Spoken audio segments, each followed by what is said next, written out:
Everyone, welcome back to another blog project. Today is the final um, update of the blog project, and this is just the overview of everything I've done from the very start to now. I'm just going to be going over what I felt I did good in and what I could improve on, and sort of the little in betweens of that as well. So, first of all, we're going to talk about the vocal sampling, which is definitely, I feel, something I've improved on.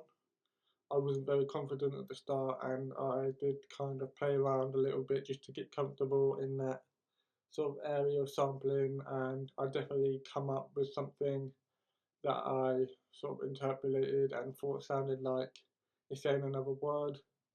And I've used this in one of my projects which I'm working on at the moment. But I do, however, feel that I can go back and just mess around with it more, because I feel like there is a bit too much cut off on the sample, and it definitely needs some improvement.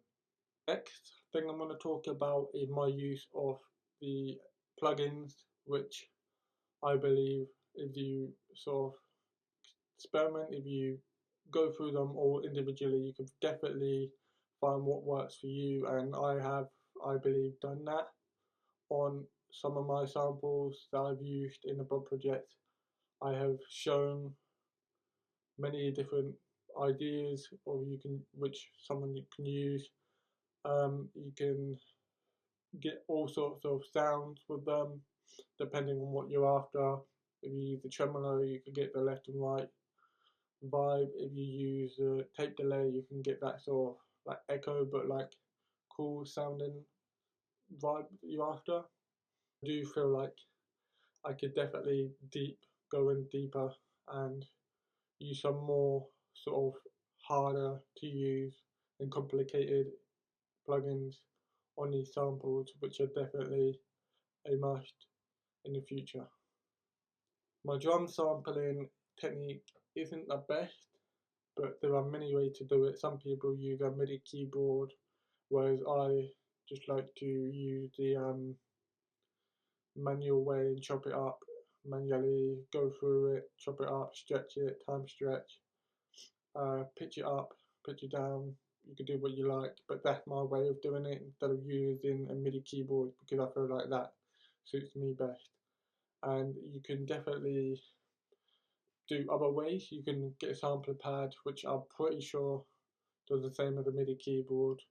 But I believe if you were to use a MIDI keyboard, that would just get the same sound as the drums, where if you were to chop it out manually, like I have, it's just to kind of get that rhythm going and the same sort of drum flow, and you're just changing the sound of the drums. What I could have done better is I could have maybe sort of properly sort of got a better sound, maybe better drum. I could have improved the way I sampled it, because there was a lot of issues with me going back and forth on the drum sample because it wasn't kind of matching up. So I did kind of have to play around with it, and that's the technique that you have to do when you sample drums. You have to make sure it sounds right with the click track on. You have to make sure it sounds right with any other samples you use for your song, and that's definitely an area I need to work on. And let's talk about where I started off, which I started off with two samples that I previewed at the very start of the very first video. I felt like this is a sort of leap from that, because them first videos wasn't really any effort made. I just felt like I kind of ripped someone's song and made it like really easy to tell. I mean, many people sample in different ways, but I felt like that's not my way of sampling, and I could do better. And I felt like I have shown that I can do better, which I have done with a sample where I said I was going to do this, and then it kind of led me in a different direction. And that's what music does, it leads you in different directions, and sometimes it's just for the better. And yeah, I felt like I've come a long way from the sample.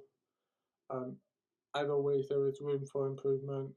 I'm not top-notch sampler, but I definitely need to keep working on this to become a professional if I want to get a job in the industry as a producer, because a producer will also sample songs and just come up with their own ideas.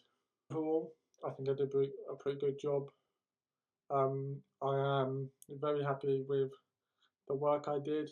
I definitely in in one of the samples I did change a genre of a song by taking a soul gospel song and sort of making it into like a maybe R&B, maybe pop, maybe like house song. I'm not sure of the genre, but I definitely feel that I have showed how to sample and the different techniques of sampling. Obviously, I can't go in depth with sampling because I don't have a sample pad, but I will I will definitely leave some information on what other ways you can sample using any equipment you have at home, because people use many various obscure objects from time to time, and it's just a creative process in the music industry.